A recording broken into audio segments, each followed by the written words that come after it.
tamaşaçılarımız ilk klipimizi də izlədik. Əmrahdan bir ifa gəldi və bütün izləyicilərimizə həvalə olundu. İndi isə qonağımı sizlərə təqdim edirəm. Bugünkü qonağım istedadlı və eyni zamanda yaradıcı insan kimi tanınan deməli Miraslan Bağırzadə. Laf yaxşı, xoş gördük sizləri, xoş gəlmişsiniz. Hər birinizi salamlayıram. Nə var, nə yox? Sağ olun, hər şey yaxşıdır. Laf yaxşı. Necə oldu, istedadınız olduğunu aşkar elədiniz? Biraz çətin sualdır. İstedad deyəndə, istedad Allah Teala tərəfindən verilir. İstedad sonra aşılana, cilalana bilər. Bir qədər inkişaf elətdirilə bilər. Amma istedad elə yaranışdan, deyilə ki, alına yazılır, nə bilim belə, orada kodlaşdırılır insanın beynində. Bax, siz musiqiyə uşaqlıqdan alışmışsınız. Bəs uşaqlığınız necə keçib? Uşaqlığım uzaq kənd yeri, kənddə yaşayırdıq. O vaxtı elə bir ki, texnikada yox idi, elektrik cəryandı. Mənim yadımda ki, mən arada 5-ci sinifdə oxuyurdum, onda elektrik cəryanı bizim kəndə çəkildi. Radio var idi, televizor yox idi. Amma ona baxmayaraq, musiqi həmişə marağım oldu. Çünki ailəmiz ümumiyyətlə... Ailəniz musiqiçidir. Bəs ilk müəlliminiz olubmu, yəni? Bəli, olub. Müəllimləriniz kim olub? Mənim tar müəllimim, Novruz müəllim olub rayonda. Sonra da burada mən Sumqayıtda musiqi məktəbini qutarmışam, 7 il tar sinifini. Ondan sonra da atıldım elə bir ki, başladım lap yaş sənətkarlarını işlədim, öyrəndim, gecə günüz. Bax, deyirlər ki, ümumiyyətlə, elə bəzi müğənnilər bir də görürsən ki, müəllimini danır. Siz çox yaxşı ki, müəlliminizi söylədiniz. Yəni, tanınmış insanlar bəzən deyir, mən özüm gəlmişəm sənətə, müəllimin adını nədənsə çəkmirlər. Çox gözəl deyirsiniz. Ola bilər sizin yəni, müsbət xüsusiyyətlərinizdən irəli gəlir. Çox gözəl deyirsiniz, Xəla xanım. O, əslini danan, nə bilim, nə deyirlər, bilirsiniz o məsələdir, misal var, bəli. Mən çox pis yanaşıram ona. Bəzi adamlar deyirlər ki, siz çox düzgün toxundunuz o məsələ. Deyirlər ki, elə mən yatdım, üzr istəyirəm tamaşaçılardan. Elə mən yatdım, ayıldım, gördüm ki, gitara ifa edirəm, yəni bilim, qarmon çalıram belə. Bu, nə dərəcədə doğru ola bilər ki? Bəs onda bu bir-bir adamlar, yaxşı bu zapislərə qulaq asırsan, başqa adamlar radyo dalğalarında, efirdə, küçə ilə keçirsən, orada müəyyən kasetlərə qulaq asırsan, oradan qidalanırsan, sən dana bilməzsən axı bu. Onlar da hər biri, məsələn, mən bir yaxşı musiqi eşidirəm, lap başqa xalqın musiqisi, mən onları da özümə müəllim bilirəm. Ümumiyyətlə, müəllimini danımaq, nə dərəcədə doğrudur, mən onu qəbul edə bilmərəm. Oxuduğunuz mahnılar içərisində, oxudunuz deyəndə, yəni çaldığınız, ifa etdiyiniz mahnılar içərisində hansı sizə daha çox yaxındır? Xalq mahnıları. Xalq mahnıları. Ümumiyyətlə, üstünlük verirsiniz. Üstünlük verim, bəli. Məsələn, hansı mahnılara üstünlük verirsiniz? Ən çox bu klasik xalq mahnıları, bizim özümüzün xalq mahnılarımızı. Bəstəkar mahnıları elələr var ki, çox xoşuma gəlir. Məsələn, Üzeyir Hacıbəyovdan başlamış, bütün bəstəkarlarımızın ciddi mahnılar xoşuma gəlir. Elə deyirəm, tamaşaçılarımız üçün də xoş olar, bizlər üçün də bir musiqi çalardınız, bir mahnı parçası.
Təşəkkürlər, çox sağ Sağ olun, olun. sağ olun. Miraslan müəllim, istərdim bu mahnı haqqında danışasınız, yəni. Bu ümumiyyətlə son vaxtlar ifa olunmur. Bu yallıdır, zoğalı yallısı deyirlər buna. Zoğalı. Mən bunu Gürcüstanda da bu çox ifa olunub vaxtilə. Amma mən bunu ilk dəfə Saatlı rayonunda rəhmətli məşhur sənətkarımız Ağbal Abdülevlə toyda mən bunu orada öyrənmişəm. Bu hardasa 74-cü, 75-ci illərin söhbətidir. Ümumiyyətlə, mən sizinlə görüşəndə siz mənə dediniz ki, xəyaləm, yəni mən yaddan çıxmış mahnıları çalışıram ki, canlandırın və çalın. Yəni, necə olur ki, siz yaddan çıxmış mahnılara müraciət edirsiniz? Birincisi, mən onlara hayfım gəlir ki, onlar elə bilginən ki, incilərdir. Onlara bəlkə də yüzlərlə, minlərlə yaxşı sənətkarların zəhməti var onlarda. Onları unutmaq olmaz axı. Heç vaxt o elə bil ki, bizim kanımıza, bizim qan yaddaşımıza oxumalıdır. Biz onları bilməliyik. Onları unutmaq ümumiyyətlə ədalatsizlikdir, mən elə hesab edirəm. Bu bir. İkinci də ki, görürsünüzmü ki, bizim bu keçmiş mahnılarımızı son vaxtlar üzdən qonşularımız oğurluyurlar, aparırlar, yollarına çıxırlar, eləyirlər. Bəs ona görə də bundan istifadə edirlər. Özəlləşdirirlər. Bəli, özəlləşdirirlər. Elə buna görə də biz hökmən bunun üstündə əsməliyik onun üstündə. Yığmalıyıq, qorumalıyıq və hamımız müvafiq olmalıyıq ondan. Miraslan müəllim, bax, siz ixtisasınız üzrə riyaziyyat müəllimisiniz. Yəni, fəaliyyət göstərirsinizmi? Tələbələriniz varmı? Bəli, bəli, təbii ki, bəli. Ümumiyyətlə, bax, elm sahəsində nailiyyətləriniz varmı? Bizi göstərə bilərsinizmi? Yoxsa danışın bu barədə bizlər üçün, tamaşaçılar üçün də. Bəli, biraz belə mən istəyərəm ki, biraz sadə deyəm ki, yəni mən vaxtilə, məndə iki elə bir ki, kainat yaşayır məndə. Mən onu hiss eləmişəm, ağlım kəsəndən. Bunlardan biri musiqi olub, biri riyaziyyat olub. Bunlar heç vaxtı mən birini ayırmamışam. Elə bil ki, bir-birindən ötürü, elə bil ki, doğma qardaşlar kimi bunlar mənim içərimdə, daxilimdə bir-birindən ötürü darıxdılar, elə bil ki, həmişə. Mən çalışmışam ki, özümdən aralayan bir müddət. Məsələn, bunların birini aralayam, təhlikdə qalan bunun biri ilə. Amma gördüm, mümkün deyil. Mümkün deyil. Yəni, bunu biri digərini tamamlayır. Elmiş də deyəndə, valla biraz belə deyirəm indi, bilənlər bilir, biraz iri problemlə yapışdım mən vaxtilə. Riyaziyyatda sadə ədədlərin düsturu hamı bilir ki, yoxdur. Mən bu düsturunu axtarmaqla məşğul oldum və şükürlər olsun Allaha nəhayət mən bu düsturu tapdım və bunu da Riyaziyyat Mexanika İnstitutuna təqdim elədim. Musiqiçi, elm və pedaqoji fəaliyyət. Bunlar sizə bir-birinə mane olmur ki? Yox, əksinə bəlkə də deyərdim, çox sağ olun suala görə. Əksinə bir-birini bunlar elə üç komponentdir ki, bir-birini tamamlayır. Öz də o dərəcədə tamamlayır ki, bir-birindən ayrı bunları təsəvvür eləyə bilmərəm şəxsən mən. Məsələn, təsəvvür edin, yorulmuşam və mən otururam, özüm üçün musiqi ilə məşğul oluram. Yorğunluğum çıxır. Sanki rahatlaşırsınız. Tamamilə doğrudur. Telefon xəttində olan tamaşaçımızı qəbul edək. Alo. Alo. Axşamınız xeyir olsun. Axşamınız xeyir olsun xanım. Hoş gördük sizi. Hoş günlərə bizə. Kimlə danışırıq? Mən Əfsaləddin ilə danışırsınız. Lap yaxşı. Buyurun, yəni qonağımıza sualınız var mı? Bəli, gözəl sənətkarımızı sizi salamlayırıq. Gözəl sənətkarımızdan xahiş edirik ki, onun ifasında bir dənə Dalğalar mahnısına qulaq asardıq. Necə? Dalğalar mahnısına. Aha, çox sağ olun, təşəkkür edirəm. Yəni, gözəl sənətkarımız elə bugün bizlər üçün gözəl ifalar səsləndirəcək. İnanıram ki, sizlərin zövqünüzü də oxşaya biləcək. Təşəkkür edirəm zənginiz üçün. Telefon nömrəmizi bir daha xatırlatmaq istərdim. 646-35-25-dir. Hər an sizlərin ixtiyarındadır. Miraslan müəllim, ümumiyyətlə, bax, elm sahəsində nailiyyətlərinizdən danışdıq. Yəni, elə indi istəyirəm musiqi sahəsində biraz söhbət edim sizlə. Yəni, bax, ümumiyyətlə, musiqi sizi yormur ki. Yəni, bezmirsiniz ki, yəni, gündə, yəni, musiqiyə qulaq... Düzdür, musiqidən heç bir insan yorulmur. Sadəcə sizin biraz işləriniz də var axı. Yəni, müəllimsiniz, ümumiyyətlə, elmi işləriniz var, başınız onlara qarışır. Bəli, o tamamilə doğrudur. Məsələn, musiqi olmasa, mən o bir işdən çox yorularam. Ona görə o sualı verdim mən elə. Siz deyirsiniz. Mən çox yorularam, son dərəcə yorularam. Musiqi elə bir ki, bunlar bir-birini mənim daxilimdə yaşayırlar bunlar mənimlə bərabər. Yəni, ölənə qədər də mənə yaşayacaqlar bunlar.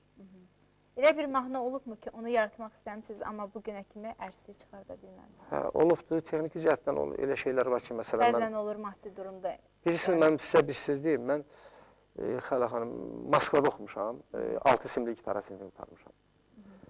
Mənim müəllimim də o vaxtı, mən hərdən bir ifa eləyən də məsələn, Rus mahnılarını deyək ki, ifa eləyəndə, ya istrada bir şey ifa eləyəndə, orada birdən özüm nasıl olmadan muğamat başlayırım salmağa. O mənim əvvəl müəllim acıq tuturdu, amma sonra xoşuna gəldi.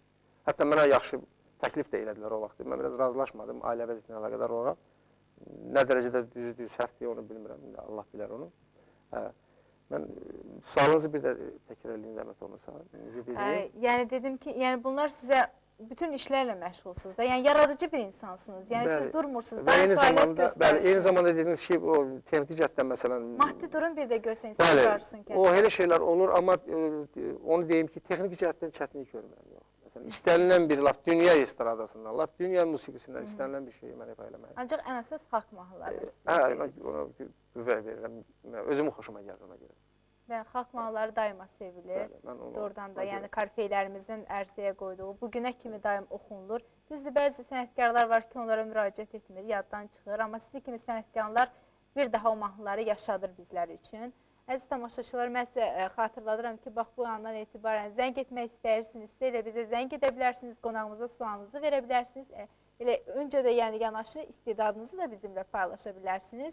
Deyirəm, Biraslan müəllim bir ifada çalınsın tamaşaçılarımız üçün və bizlər üçün.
olun, təşəkkür edirəm. Miraslan müəllim, sizcə musiqiçi bütün səflərə müraciət etməlidir, yoxsa ancaq elə bir yol olmalıdır? Yox, yaxşı olar ki, hər tərəfli olsun. Musiqi gedəndə bir tərəfdə də qapılıb qalmaq düzgün deyil. Bütün səflərə müraciət etməlidir. Yaxşı olar, bacarsa, imkanı çatana qədər getməlidir. Və Xəyra xanım, bir şey də deyim, bax, bu mənim ifa elədiyim rəqsdə yenə indiki nəsil bunu bilmir. Bu Atabala rəqsidir. Bəli, Atabala rəqsidir. Bu Atabala rəqsi Əşrəf Əşrəfzadə vaxtı ilə ifa elədib, ondan sonra onu ifa eləmədi. Ömür də vəfa eləmədi, rəhməti getdi. Bir dəfə eşitmişəm, bir iki dəfə eşitmişəm. Mənim indi bir dənə fərqim var, biraz bir cürə çıxmasın da, mən deməliyəm bunu. Mən yaddaşım, məsələn, soruşsanız ki məndən, nədən razısan bu yaşında? Yaddaşımdan razıyam, Allah'a şükür. Gözləyəməsin, gözləyəməsin. Çox sağ olun, yaddaşımdan çox razıyam. Yəni, mən elə bir ki, başqalarının 20 dəfə eşitdiyini bir dəfə eşidirəm, bəzən bəhs edir.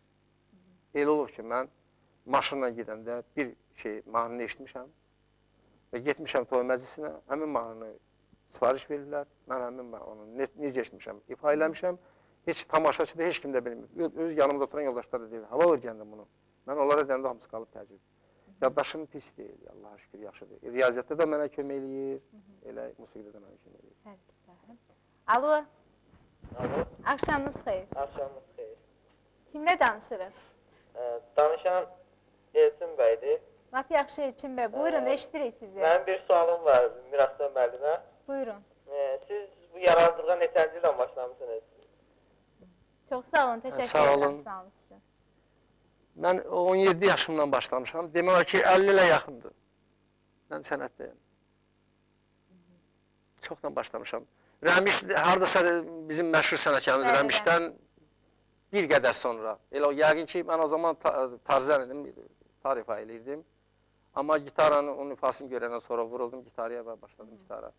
Və o vaxtdan da gitara ifa eləyirəm. Saz da ifa eləyirəm, ud da ifa eləyirəm, məsələn, amma ən çox mən gitaraya bağlıyam. Miraslan müəllim, elə söz düşmüşkən toylara dəvət alırsınızmı? Bugünkü toylardan razısınızmı? Toylara şükür Allah, dəvət alıram, amma bu toylardan o qədər deyənmərəm ki, razıyam. Çünki bilirsiniz, bəlkə də zaman dəyişir, dövr dəyişir, bəlkə də belə olmalıdır. Bizim gözəl ənənələrimiz unudulduğuna görə. Adət-ənənlərimiz. Bəli, adət-ənənlərimiz unudulduğuna görə biraz razı deyiləm. Həm də bilirsiniz, başqa bir cəhət də var da. İndi bilirsiniz ki, indiki dövrə görə şadlıq evlərini elə bir ki, inşa edən adamlar, Allah hamısını salamat eləsin, canları sağ olsun. Çox vaxt özləri musiqiçi olmurlar. Heç bilmirlər ki, musiqinin özləri, bəlkə də gedirlər kənarda yaşayırlar bir müddət. Oranın yaşadığı xalqın musiqisinə daha çox meyil edirlər, nəinki öz doğma musiqisinə. Mən elə narazılıq eləmirəm, ümumiyyətlə, yaxşı olar ki, elə bizim iş adamlarımız da, yəni o inşa edən, şadlıq edən, inşa edən adamlar özləri də musiqiyə biraz, Azərbaycan musiqisindən müğayət olsunlar. Yəni seçəndə, kollektivləri seçəndə yaxşı, Azərbaycan musiqisini sevən insanlara üstünlük versinlər. Tamaşaçılarımız sizi görüb yaman zəng edirlər. Alo, axşamınız xeyir olsun. Yaxşıyam, çox sağ olun. Çox sağ olun, təşəkkür edirəm. Kimlə danışırıq? Lunadır. Lap yaxşı. Buyurun, eşidirəm sizi. Bana sualım var. Demək istəyirəm ki, toy məclislərində iştirak edirlər. Toy məclislərində necə xanım? Sualınızı bir daha təkrar edərdiniz. Necə? Ümumiyyətlə, toy məclislərində sualı biraz eşitmədik. Yaxşı eşidə bilmədim. Toy məclislərindən söhbət getdi. Mən də sizə sual... Toy məclislərində iştirak edirsiniz. Dəvət alanda gedirəm, dəvət alanda iştirak edirəm. Məmnuniyyətlə iştirak edirəm. Mənim peşəmlə sənətim bir də budur. Bəs belə bir fikriniz varmı ki, nə vaxtsa belə konsert verəsiniz? İnşallah. Gələcəkdə planlarınız var yəni. İnşallah. Bax, seyirli çubuğunuz olsaydı səmada hansı sözü yazardınız? Şübhəsiz ki, sülh sözünü yazardım. Sülh sözünü yazardım. Mən istəyərdim ki, sülh ola. Belə, bu arada təşəkkürlərimi bildirirəm. Kərvan Ticarət Mərkəzindəki 101 sayılı mağazaya, Raya xanıma çox sağ ol söyləyirəm geyimimdə. Ustam Aybənizə özləri minnətdarlığımı bildirirəm. Əfra Yevrosanımız sahibəsi Şərafət xanıma çox sağ ol söyləyirəm. Və sonunda Cavid Ticarət Mərkəzindəki Fiona qadın ayaqqabıları kolleksiyasının sahibi Xəlil müəllimə də özləri minnətdarlığımı bildirirəm. Miraslan müəllim, deyirəm, ümumiyyətlə, doğrudan da həyat çox qəribədir. Bax, deyirlər, həyat fani, ömür qısa, eşq yalan. Siz necə, bu fikirlə razısınızmı? Bəli. Razısınız? Tamamilə razıyam. Yəni həyat fani, ömür qısa, eşq yalan. Doğrudan belədir. Yox, eşqi yalan olması biraz ona etiraz eləyə bilərəm. Amma ömür fanidir. Birinci, ikinci mənəyə ki, bir qədər doğrudur, amma üçüncü heç doğru mən qəbul etmərəm. Yox, eşq məsələsi yox. Biraz, nə bilim, yaşımda, mənim yaşıma bəlkə də uyğun gəlməz ona, elə biraz açıqlayamam. Amma mən ona ciddi yanaşmam o fikrə. Bax, ömrünüzü bugün maraqlı və mənalı edən nədir? Yəni, öz övladlarım, işim və sənətim. Ümumiyyətlə, sənətinizdə tələbkarsınızmı? Bəli. Çox tələbkarım. Yəni, tələbkar olmalısınız, çünki məsuliyyət hər zaman Bəli. insanın üzərindədir ki, yazıb yaradan insan üçün lab əsasən. Bax, ümumiyyətlə, istedad deyilik də, yəni istedad Allah tərəfindən verilən bir vergidir, yoxsa buna siz peşəkar kimi baxırsınız? Sadəcə həvəskar, peşəkar. Yox. Mən Allah tərəfindən verilmiş vergi kimi baxıram. Peşəkarlıq ancaq istedad cilalana bilər. Yəni Allah verdiyi bir balaca cilalanar, onun üstünə elə bir ki, gələr. Amma elə belə, yox, peşəkarlıq. Peşəkarlıq da necə qazanılır? İstedad olmasa necə peşəkar ola bilər ki? Onda hər yerindən duran olsun, peşəkar da ola bilməz axı. Məntiq var axı burada. Deməli, istedad olmalıdır. O istedad yaxşı, elə bir ki, rüşey malında olsa da, sonra o inkişaf eləməlidir, inkişaf tapmalıdır, inkişaf eləməlidir və cilalanmalıdır, təmizlənməlidir. Bax, sizcə indi məşhur olmaq üçün nə etmək lazımdır? Yox, çox. Tanınmaq üçün. Elə bir məsələ toxunursunuz ki, o məsələyə, nə bilim, mən cavab verə bilərəmmi ki, hamıya aydın deyil məsələn, bir yana baxanda bilmirəm, mən yəqin danışdırsınız. Məsələ aydındır. Bir mənalı cavab verə bilmərəm. Çoxlu şeylər lazımdır. Məsələn, nə lazımdır?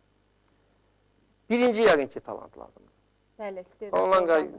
Ondan başqa da, elə mənim yadıma burada bir şey düşdü, belə bir aforizm var. Deyir ki, ey insanlar, yalvarıram sizə, istedadlılardan müğayət olun. İstedadsızlar özlərinə yol açacaqlar. Elə mən ona elə belə cavab verdim. Çox sağ olun, çox gözəl bir fikir idi. Mən də sizin fikrinizlə razıyam. Əziz tamaşaçılar, onu nəzərinizə çatdırmaq istəyirəm ki, bizimlə canlı ünsiyyətdə olmaq istəyirsinizsə 646-35-25 saat telefonunuza zəng edə bilərsiniz və öz istedadınızı, eləcə də sualınızı bizə verə bilərsiniz. Mən sizə söyləyirəm ki, öz SMS-lərinizi, ürək sözlərinizi 8818-ə göndərə bilərsiniz. Miraslan müəllim, elə bu anda da sizdən bir musiqi istəyirik. Buyurun.